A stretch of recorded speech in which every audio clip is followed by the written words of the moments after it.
Here we are, February 15th, and just showing you the progress of the fig starts that I have. The grouping here is from the Fig Hunters. There are a couple that are over here that are from the Fig Hunters, and then these are from Profig, and most of these other ones are from Profig. So the experiment is this. I had these all the way over to the side as starts with a very large humidity bin. This second group, I just put the top over it for the first couple of weeks, and both of them were in a dark storage area. So they had no light to them really for a couple of weeks. When they started to grow, I moved them out here, put them on a heat mat. Well, I had them on a heat mat in the storage area, but you can see how well they're growing for the most part. And then these from the Fig Hunters, they were lost in the mail for almost a month. Some of them were starting to grow, and I'll show you here in a second what happened with that. And then these are from Profig. These two right here, I up-potted this last week. So they have been, these are the premiers.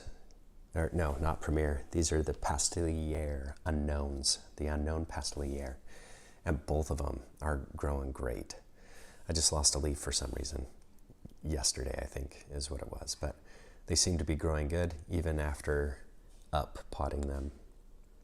They had really good root structure. You can look at last week's video to know how that looks. Now, these have been in these pots and these humidity things. It's just a plastic bag, like what the Profig guy, I think his name's Brian, talked about doing. So I did a combination of the two, where I took the garbage, not the garbage bag, but the fruit bag. Basically, it's a 1 mil thickness bag, and put it over it until I started to see green growth. He recommended as soon as you start seeing green to remove it so that there's less humidity that's going across it. I keep these covered because I do have some fungus gnat issues, and I'm not wanting to water it. So I'm exposing the green areas and then keeping the rest of it in the humidity dome so that I don't have to worry about watering it, except for one exception. I'll talk about that in a second. So if it starts to have green growth, I remove it and I place it around it like this so that it still has water. These other ones that are having starts, you can see that they're starting to grow there. I don't want to pick too many things, but if I go with this big one here, let's see if there are any roots. This is the grease. I don't know which grease variety it is, but it doesn't look like there are any roots on this one yet, which is totally fine. It's a big cutting. But on some of these others, I do. So these, except for these two, have only been here for almost 2 weeks, so I'm getting some green growth, probably because of the light. These are just starts for grapevines that I'm doing for my sister. Now, here are a couple of other things. This grouping is the Fig Hunters. This one, well, no, actually, this one is a Profig, I think. Yeah, there's a little bit of growth in there. See that? And then I have some dieback already because I don't think I exposed it fast enough to being out of the humidity dome, because I think I left it in there a little bit too long, and that tends to be what happens if you don't uncover it fast enough. You start to get some dieback. So hopefully it won't die all the way back. And here, got a little bit of growth. This one, this is from the Fig Hunters. And you can see all these little nodes right here. Roots were starting to form on this. So I've exposed it because I don't want roots to be growing on the top part. I'm hoping that this node will start to bud and create it kind of like this one did. Zoom, there we go. But you can see that there's all of these little roots that were starting to form here. So anyways, here's another one. You can see the white right there. But buds starting to form. And in the back corner there, This is one that I want to talk about. That one I planted 4 of them back there, and I just had to open up the whole entire thing because all of them were starting to grow. Those are the Adriatics. So those are Adriatics that are growing pretty good there. And then all these other ones I've opened and exposed for growth. So you can see all this nice little growth. All right, now let's go to this one. Look at the growth. This is the NV1 from Profig. Dude, that thing is awesome. I just took a light and put it in here yesterday because I was getting such good growth. And I've also pinched the top of these because I want a single stalk for growth. I don't want these to be too bushy. We are in a desert area, so I want them to grow with a single stem, but these 2 that were gifts from the Fig Hunter are growing really good. I don't know exactly what varieties they are, but they seem to be growing good. And then this is a start of Beer's Black. Dude, look at that thing. That's crazy looking. I don't know. I've never grown a Beer's Black. COA, CRA, CDA. That's that one. And then in the back there, we have a bunch of new growth. So summarize for this week. I am still getting some growth. If you look back there, you can see every single tree has some growth that was on this high humidity dome. There's green growth. I guess that's the only one that doesn't. No, it has some green growth. So all of them in the high humidity dome are growing. This one that was semi-covered, I'm starting to get some starts there, but they were also separated from the heat mat with a black tray, and I removed that last week. So I should be getting some good growth. But these guys back here that I did that are fig pops, yellow long neck, nothing on the roots. This has been in here for over a month and a half. No growth whatsoever with that yellow long neck. But if I look at another yellow long neck, I think this one is, yep, this one's yellow long neck. Look, same tree, same cutting. It's growing good there. So I don't know what's going on, why it grows better in one environment versus another. That's not very good looking, but you know, you can only do so much. So some of these I'm gonna up pot. If they're in the 4x9, I'm gonna leave them in the 4x9 for a good 2 to 3 months. And if they get really big, then I'm gonna up pot them into a much larger container. But these smaller ones like this, I think I can, it's like the diameter of the fig pop. So I might wanna up pot these sooner than later. And something like this, there's some growth that's in the side there. This one is an Olympian. Not a lot of root growth, but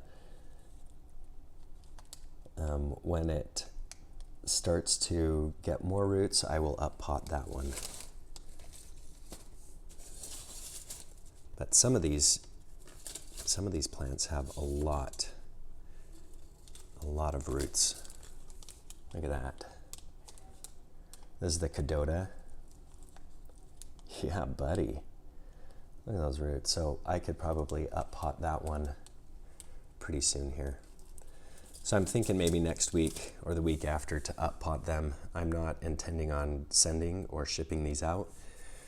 I would recommend getting a little gnat catcher that's off to the back there. There's another one that's right back there. And I had them next to my citrus trees. So my citrus trees have all of these gnats on it too. But I am watering with a mosquito / gnat killing pellet. So you'd basically take the gnat stuff, it's in these granules, you stick it in water like this and let it sit there for about 30 minutes to soak in, mix it up really well, and then you can water them.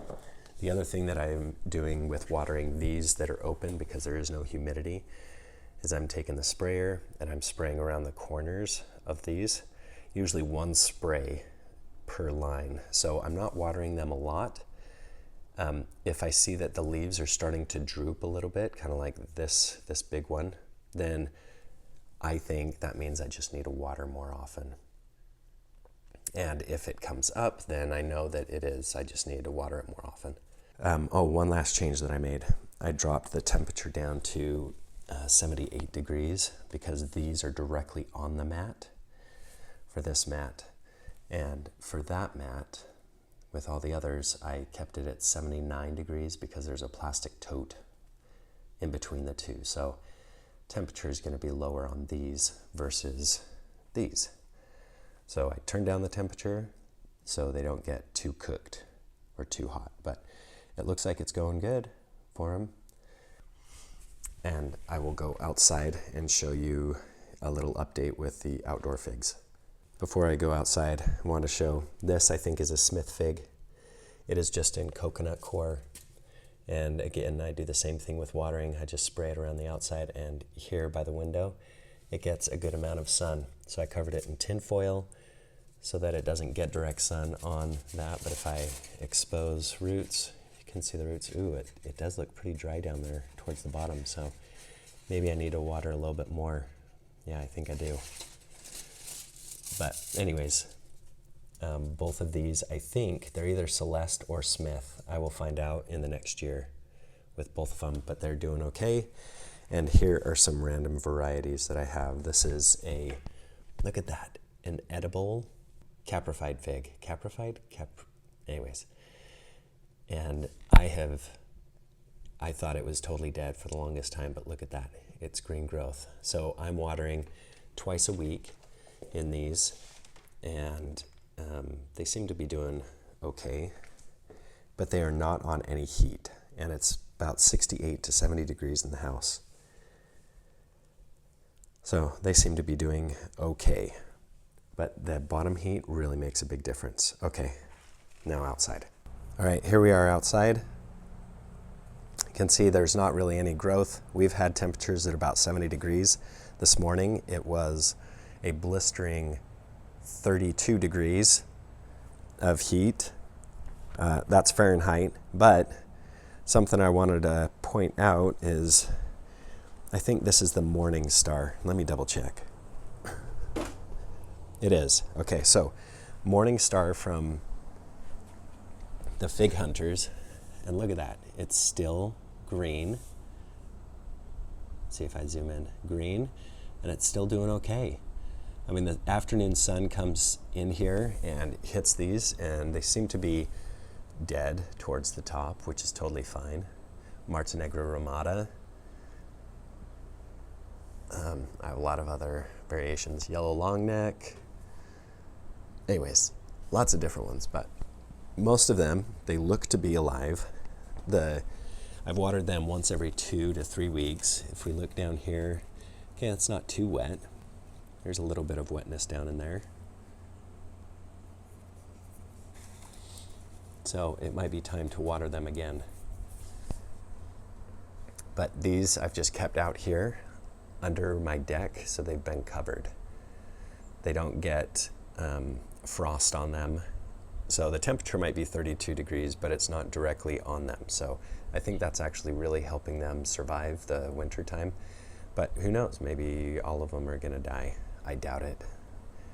I want to plant some of these this spring. So, all right, that's the update for the fig trees. Not much movement in terms of these bigger fig trees. But I think these are the 5, maybe the 10-gallon pots. They're about a foot tall and a foot in diameter. All right, we'll see you next week.